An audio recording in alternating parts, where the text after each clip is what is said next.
will you turn to one person sitting next to you, just one, not your whole table, and take a minute and a half to exchange ideas? Go.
Okay, may I invite you back?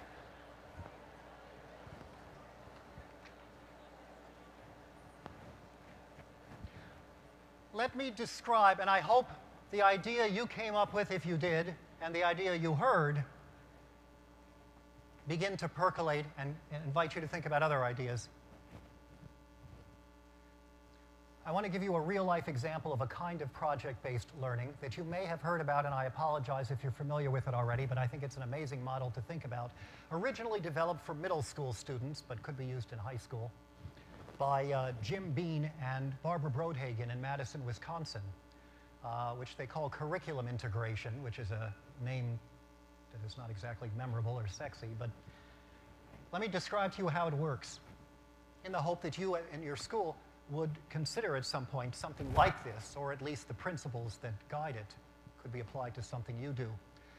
At the beginning of the year, each student is asked the following question: what questions do you have about yourself? And the kids might take a few minutes right then, they might take it home to think about. They come up with a list of questions individually, and then they get together, next step, with a few group mates, and they exchange questions and look for common themes. Oh, I asked, one of my questions was, when am I going to die? And your question was, how long are you going to live? That's kind of the same question, isn't it? I asked, when am I going to ever get married, and so on. And they look for the common themes. Next step, each student is asked individually to think about the question, what questions do I have about the world? And they come together in their groups again, and once again they look for common themes and try to name what those themes are. What do they have in common? And kids come up with amazing questions about the world, basic stuff that we've stopped thinking about sometimes because they seem unanswerable. I have a list of questions that they came up with in one such group, which is just fascinating. Everything from how do fax machines work to why are there religions? I mean, just amazing range. How did wars start? Which is interestingly juxtaposed to why are there religions? But anyway, so they come up with these things and they look for common themes. And then the next step is to integrate the themes from their questions about themselves and their questions about the world. They're getting now to a higher level of abstraction. And the last step is for the teacher to take a whole wall, which is a whiteboard, a blackboard, or simply a wall covered with butcher block paper, and elicit the themes and questions from each group and plaster it and look together for things that overlap. They do this inductive, deductive process? Isn't this really just another way of saying that? Isn't this a subset or example of the other? And to come up with one overriding summative theme, which in some schools has been conflict and war. In another year, it might be the future, and the subsidiary questions that flow from that theme. And that, here's the punchline, becomes the curriculum for the year. Not for 3 weeks, for the year.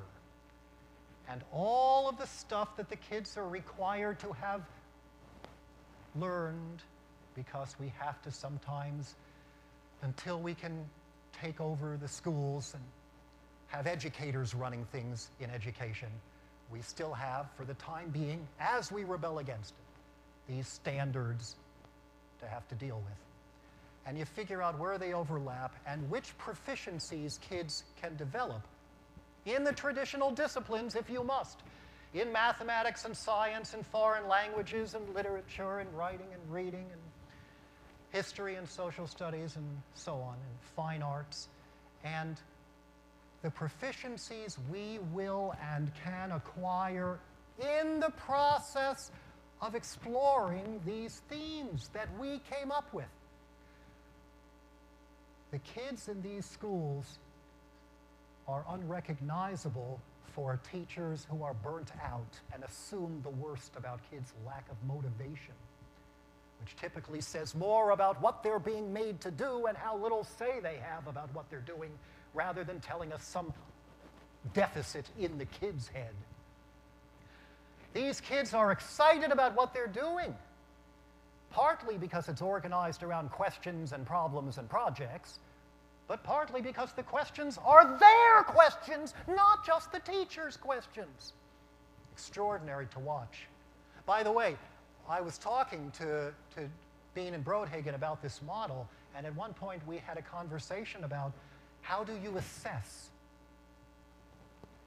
How do you have a sense of how well it's going, what the kids are doing, and by the way, how we're doing as educators, because that's mostly what we're assessing when we assess kids, whether we admit it or not. And I was scratching my head over that. How can you can't use traditional assessment. You wouldn't want to use a test, which in fact the best teachers have stopped using already because they don't need that information and because it's not terribly useful. But the answer was sitting right in front of me, and even though this is the kind of stuff I traffic in for a living, I have to admit, I didn't come up with it. The answer to how you assess is ask the kids. Bring the kids in on it is the watchword in democratic, project-oriented schools. And figure out together, given that I have to get a sense now as a teacher of how it's going and where we could all improve, what are some ways by which you can show me what you have? And sometimes the answer is, you don't need to give us a test or a separate assignment. The projects that we're doing to learn, if you're watching and listening, are providing you with all the assessment data that you really need, even though it's not numerical data. So we're learning, and you're learning about our learning at the same time. Why would you have to give us any kind of summative traditional assessment like a test? Because when you watch our team struggling to figure out how we're going to solve this problem, you have all the information you need about who needs more help. That's an example. So I was going to talk to you about two other things to challenge you further, because I don't think I've been radical and provocative enough at this point. Running out of time, I will deal with them both very quickly and invite you, if you want, to look up stuff where I've talked, and others have talked about these issues more. I have more than 120 articles freely available on my website, and my website is just my name, alfiekohn.org. If you put alfiekohn.com, you get there anyway. It's magic. Anybody who uses the word magic is a poor choice to keynote a New Tech Network conference, and yet, there, I've said it. One thing I wanted to challenge you about is something I mentioned only very briefly. I'm going to try to do this quickly so that I can get a few questions from you since there's no breakout session following, and then still give you time enough to get to your first breakout session. But the first thing I wanted to challenge you about is why we make kids work a second shift when they get home from school. The research supporting the value, let alone necessity, of homework is non-existent for kids before high school and dubious even in high school. For example, there is at the high school level a correlation between getting and doing a lot of homework and how high your grades or test scores might be. But one, that assumes you think grades and test scores are useful indicators of the quality of learning. Two, it's just a correlation. They teach you this in the first day of statistics. The fact that two things go together doesn't mean the first one caused the second. Kids who go off on skiing vacations are disproportionately likely to go to expensive private colleges. Does that mean that skiing causes acceptance in the Ivy League? Third, the correlation is weak and tends to disappear when you use more variables simultaneously, entering them into the equation.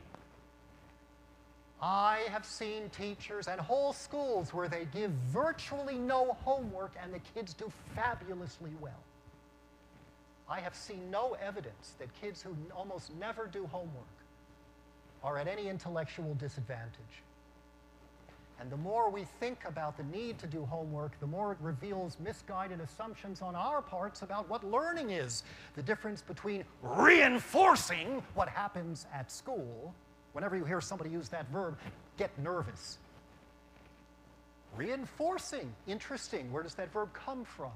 It comes from our friend Boris Frederick Skinner in the context of work on lab animals. You can't reinforce understanding. All you can reinforce is a behavior.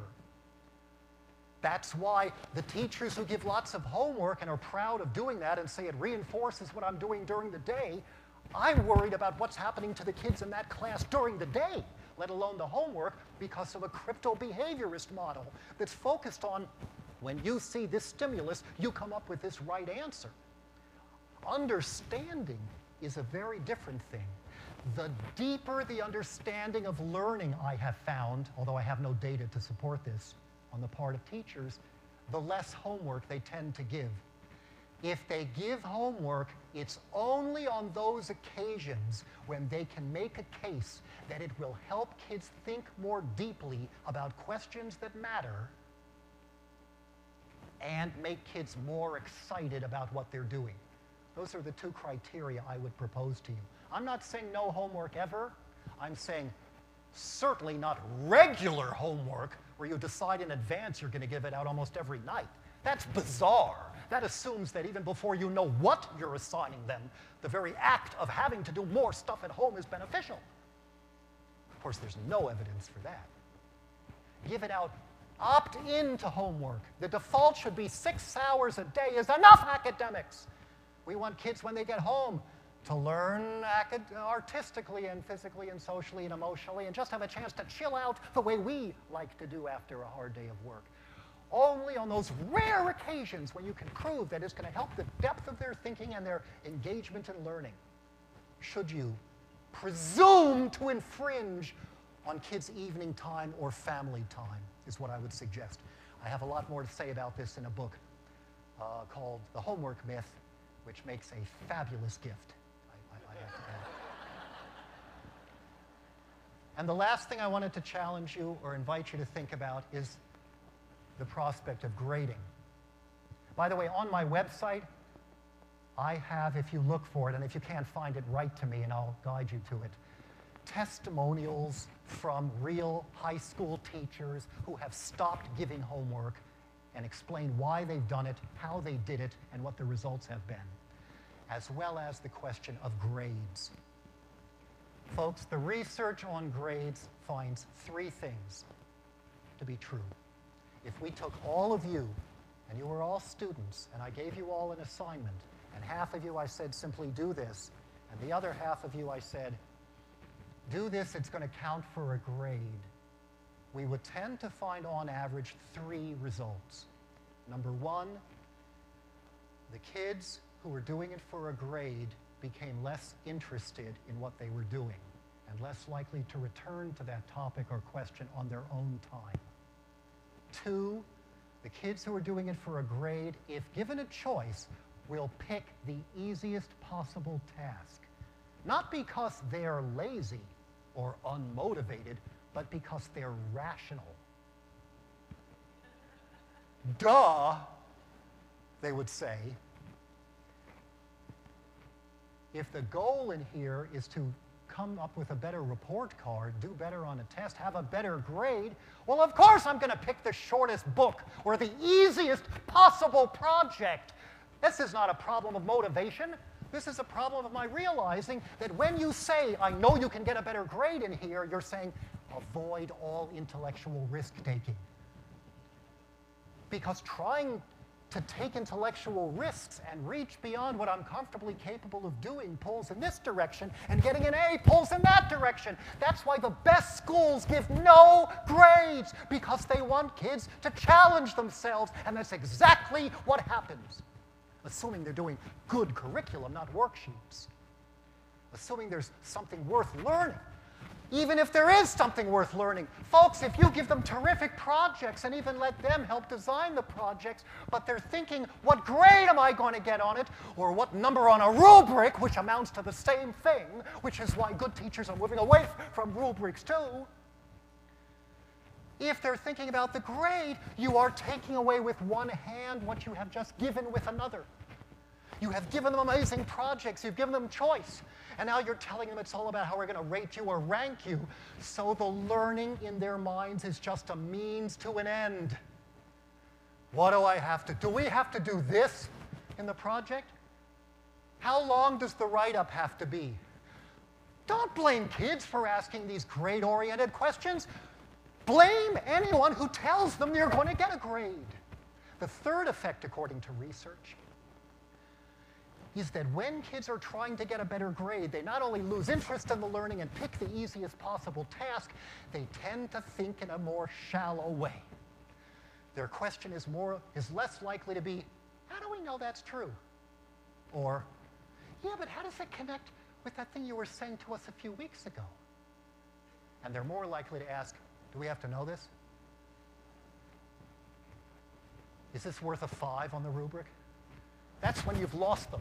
It's bad enough to use rubrics to orient your own teaching away from the qualitative toward the quantitative, but if you give rubrics to the kids, it's over!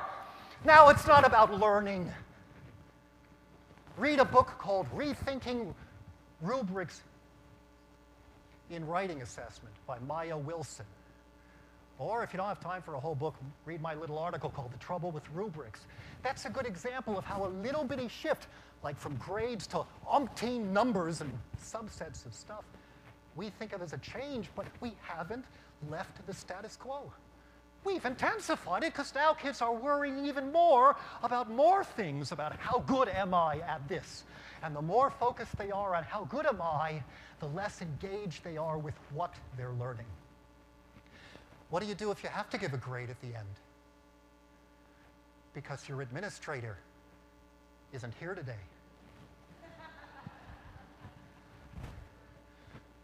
Two things. I have an article coming out in Educational Leadership in November where I interview a bunch of high school teachers. I tried to take the hardest possible case about what they do because they know the research about the inherently destructive effects of grades. Or grade substitutes, folks. Let's not get picky. If you still have things like meets expectations, exceeds expectations by a hell of a lot, still work. That's still grades. You're still sorting them like potatoes into 4 or 5 categories, even if you don't call it A, B, C, D, F. Ask the radical questions. So what do? The teachers I talk to who are a little bit ahead of the curve and ahead of where I was when I taught high school do 2 things. 1, even if they have to give a grade at the end, they never, ever put a letter or number on any individual assignment or project. They may make you turn in a final grade in the office, but they're not making you push grades into kids' faces day by day, making it salient. Every grade a kid gets makes the kid a little less excited about learning. You write comments when you have the time, or better yet, have conversations with them if you can grab them, to deliver qualitative feedback. But never grade individual assignments, otherwise you're part of the problem and you can't just blame the administration. And the second thing that the gutsiest teachers are doing is they say, I'm being forced to give out a grade, but nobody told me I have to decide what the grade is by myself. Just like I'm doing projects, where did I get the idea that most of the project ideas should come from me? And so these teachers meet with the kids, and some of them find time to do that if they have 150 kids. If you work in a smaller school, boy, are you lucky and have less excuse for not doing this. Meet with the kids and say, let's talk about how the class has gone for you. Oh, by the way, I have to put down some grade. What do you think it should be? And the first step is to negotiate it. Kid says, I think I want a B. Why? Blah, blah, blah, blah. Okay, it's a B. Now let's talk about the stuff that matters some more. How could my class get better next year? And if the kid says, I want an A, and you say, A, really? Convince me.